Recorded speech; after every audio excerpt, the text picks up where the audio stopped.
কোরবানির সামনে আসছে, এখন থেকে আমরা একটু পরিবারের সদস্যদেরকে নিয়ে বসি, বাচ্চা সহ ফ্যামিলির সব সদস্যরা একটু বসেন, মশওয়ারায় বসেন, পরামর্শ মজলিসে বসেন, বসে জিজ্ঞাসা করেন আমরা আসলে কোরবানিটা কেন করতেছি। গোশত খাওয়া, ফ্রেশ গোশত আহরণ করা, মানুষের সামনে নিজেদের মুখ উজ্জ্বল করা, কি ধান্দা, উদ্দেশ্য কি? একজন একজন করে সবাই মতামত নেন এবং এটা নিশ্চিত করেন যে আমরা আল্লাহর জন্যই কোরবানি করছি। এটা কিভাবে নিশ্চিত করব? একটা তো বললাম যে বিশাল বড় গরু কোরবানি করেন সব সময়, এবার একটু ছাগল কোরবানি করেন, দেখেন তো মনে মানাইতে পারেন কিনা। কারণ আপনি বলবেন ভাই গরু কোরবানিতে অনেক টাকা লাগে, ছাগলে তো অনেক কম টাকা লাগে, তাহলে এই কোরবানি ওইটার চাইতে কিভাবে উত্তম হয়? আমি উত্তম বলতেছি না, আমি বলতেছি যে আপনার নফস, আপনার মন মানে কিনা যে আমি গরুর জায়গায় ছাগল কোরবানি করলেও তো হবে, হবে না হবে না? কেউ যদি ছাগল কোরবানি করে তার কোরবানি হবে কি হবে না? হবে। কোরবানি ছাগলও করা যায়, গরুও করা যায়, বেড়াও করা যায়, দম্বাও করা যায়, মহিষ দিয়েও করা যায়, ওট দিয়েও করা যায়, এসব পশু দিয়ে কোরবানি করা যায়। অতএব আপনি এবছর একটু ছাগল দিয়ে করেন, বাকি গরু কেনার যে আরো বাজেটের টাকা ছিল সেগুলো দিয়ে আরো কয়েকটা ছাগল কিনে গরিব মানুষকে দিয়ে দেন, ওটা যাতে এলাকা মানুষ টেন না পায়, অন্য এলাকায় দিয়ে দেন। আমরা সুন্নাহ ফাউন্ডেশনের তরফ থেকে সারা দেশে বিভিন্ন জায়গায় জায়গায় কোরবানি করি। অনেক প্রবাসী আছেন, অনেকে ইউরোপ আমেরিকার এমন এমন দেশে আছেন সেখানে কোরবানি চাইলেও করা যায় না, সুযোগ নাই, বা দেশে অনেকে আছেন যে তার হয়তো সেই সুযোগ নাই, ক্যাপাসিটি নাই, নানা কারণে সুবিধা অসুবিধা আছে। তো আমরা তাদের তরফ থেকে কোরবানি করে দেশের বিভিন্ন গরিব দুঃখীদের আপনার বাসা বাড়িতে আমরা তাদের ঘরে ঘরে গোশত পৌঁছাই দিই। তো আপনি গরুর বাজেটের টাকা দিয়ে একটা ছাগল কিনে বাকি টাকা দিয়ে এরকম ছাগল কিনে মানুষকে দান করে দেন, জবাই করে অন্য মানুষকে গোশত দিয়ে দেন, এলাকা দিলেন না, মানুষ টের পারো না, তাহলে মনকে মানাতে পারেন কিনা দেখেন। এটা হলো অ্যাসিড টেস্ট, আমি বলতেছি না সবসময়, মাঝে মধ্যে এরকম করে দেখেন যে মন মানে কিনা। যদি দেখেন যে না মন মানে, তাহলে আলহামদুলিল্লাহ ভাইরা আমার। আর একইভাবে মাঝে মধ্যে আমার কোরবানি আমি জবাই করলাম, গোশত সব দিয়ে দিলাম, ফ্রিজে খুব একটা ভরলাম না, অল্প স্বল্প রাখলাম, কারণ আল্লাহ তাআলা বলেছেন ফাকুলু মিনহা ওয়া আতি'মুল বাঈসাল ফাকির, ফাকুলু মিনহা ওয়া আতি'মুল কানি'a ওয়াল মু'তার। কোরবানি গোশত নিজেও খাবো, গরিব দুঃখীকেও খাওয়াবো, যে চায় তাকেও দিব, যে চায় না আত্মীয় স্বজন তাদেরকেও দিব। অতএব মুস্তাহাব এই তিনও ভাগে ভাগ করা, কিন্তু এটা ফরজ ওয়াজিব না। তাহলে আমি পরিমাণ একটু কম রেখে বেশিরভাগই দিয়ে দিলাম, মন মানে কিনা দেখেন, মন মানে কিনা। অনেকে আছেন লামসাম সামান্য একটু দিয়া আর সব ফ্রিজে ঠেলতে ঠেলতে ফ্রিজের দরজাই লাগে না, পারলে রশি দিয়া বাঁধে যে দরজা লাগে না, কারণ গোশত, পায়া, ভুড়ি, কলিজা, ফ্যাপসা সব ঢুকাইতে ঢুকাইতে ফ্রিজ বেচারা জাম হয়ে গেছে। তাহলে কোরবানি কেন করতেছি? গোশতের জন্য যদি কোরবানি হয়, এই কোরবানি কোরবানি না, এটা ফুর্তি। কোরবানি তো ত্যাগের নাম। আপনার ভিতরে ত্যাগ কতটা আছে, ত্যাগের মানসিকতা কতটা আছে? আপনি আল্লাহর রাহে, আল্লাহকে খুশি করার জন্য লাখ টাকা দিয়ে গরু কোরবানি করেন, ভালো কথা। আপনার মধ্যে আসলে ত্যাগের মানসিকতা আছে কি এটা প্রমাণ করার জন্য মাদ্রাসা, নতুন মাদ্রাসা হচ্ছে, সেখানে লক্ষ লক্ষ টাকার দরকার আছে, আপনি সেখানে 20,000 50,000 টাকা অকাতরে দিতে পারেন কিনা, এটা অ্যাসিড টেস্ট। সেখানে টাকা বাইর হয় না। কোরবানিতে লাখ টাকা দেন, মাদ্রাসা টাকা দেন না, মসজিদে টাকা দেন না, আরো অনেক দিনের কাজ আছে সেখানে টাকা দেন না, গরিব দুঃখী মানুষ আছে তাদের দরকার, একজন গরিব তার চিকিৎসা মাত্র 20,000 টাকা হলে হয়ে যায়, আপনি 20,000 টাকা দিতে পারেন কিন্তু দেন না, 2,000 দেন, 500 টাকা দেন, কিন্তু কোরবানির সময় মাশাআল্লাহ 1 লাখ টাকার গরু কিনেন। যদি আল্লাহর জন্যই হয়, স্যাক্রিফাইসও যদি হয়, কোরবানিও করেন, ওখানেও দেন, কিন্তু কোরবানির সময় আসেন ওখানে নাই, তাহলে আপনার এই কোরবানিটা কি আল্লাহর জন্য হচ্ছে না নিজের জন্য হচ্ছে, আল্লাহর খুশির জন্য হচ্ছে না অন্য কোনো উদ্দেশ্য হচ্ছে? এই প্রশ্ন জোরালো ভাবে আমাদের অবশ্যই রাখতে হবে। ভাইরা আমার, এর মানে আবার কেউ এটা বুঝেন না যে কোরবানি কম হোক আমরা সে চেষ্টা করবো না, কোরবানি আরো বেশি বেশি করার চেষ্টা করবেন।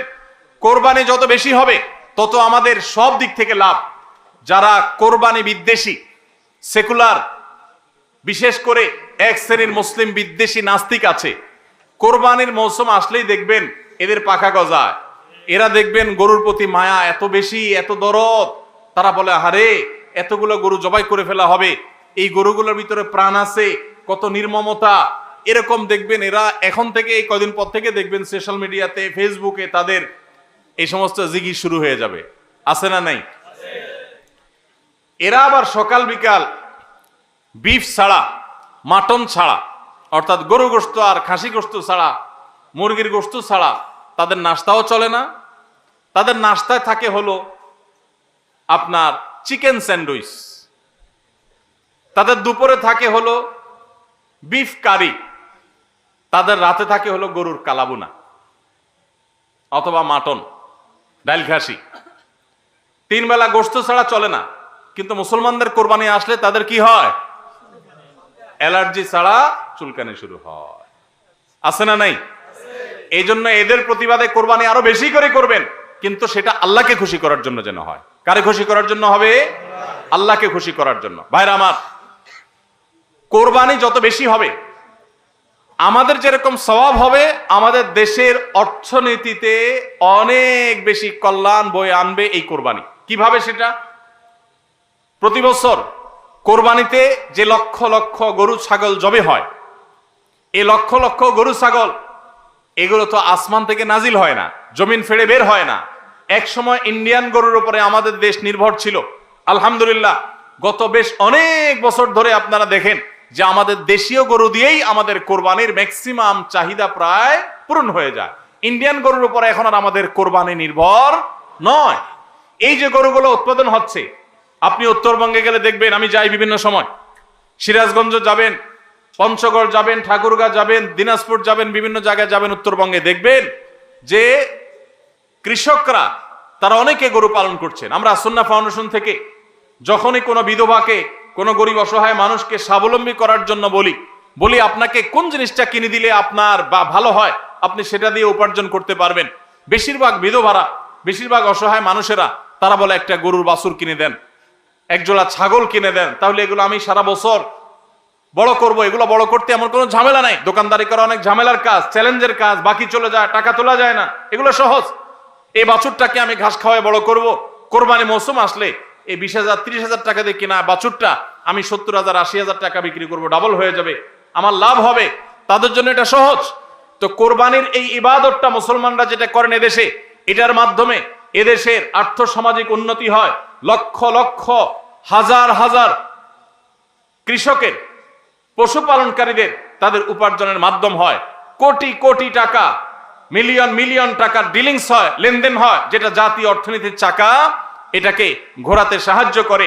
কোরবানির এই ইবাদত এটা আমাদের অনেক গরিব অভাবী মানুষের পুষ্টির যোগান দেয়। আপনারা জানেন অনেক গরিব মানুষ আছেন কোরবানির মৌসুমে মন ভরে একটু গোশত খাইতে পারেন, সারা বছর গোশতের দাম এত বেশি, তো বেচারারা কিনে খেতে পারেন না।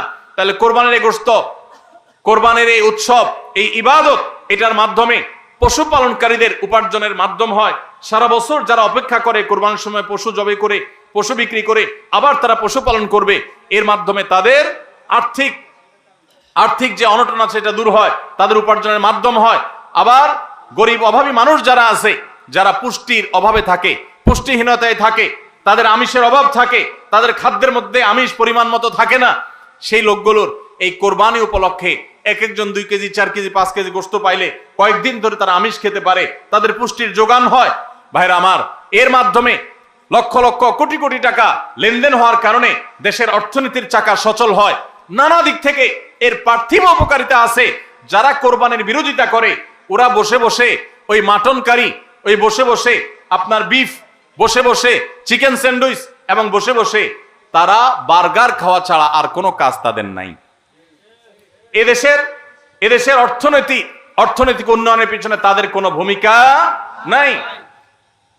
প্রবাসের যে রেমিটেন্স এদেশে আছে, যত রেমিটেন্স আসে, যেটি আমাদের দেশের অর্থনীতির চাকাকে সবচেয়ে বেশি সচল রাখে, গার্মেন্টস শিল্প একটা চাকা আর রেমিটেন্স আরেকটা চাকা, এই 2টা চাকা আমাদের দেশের অর্থনীতিকে মূলত সচল রাখে। সবচেয়ে বেশি বৈদেশিক মুদ্রা আমরা কামাই এই 2টা মাধ্যমে। ভাইরা আমার, আপনারা নিশ্চয়ই জানেন চাঁদপুর এলাকার মানুষ আপনারা, এই চাঁদপুরে প্রায় প্রতিটা ঘরে ঘরে বিদেশি আছে না নাই?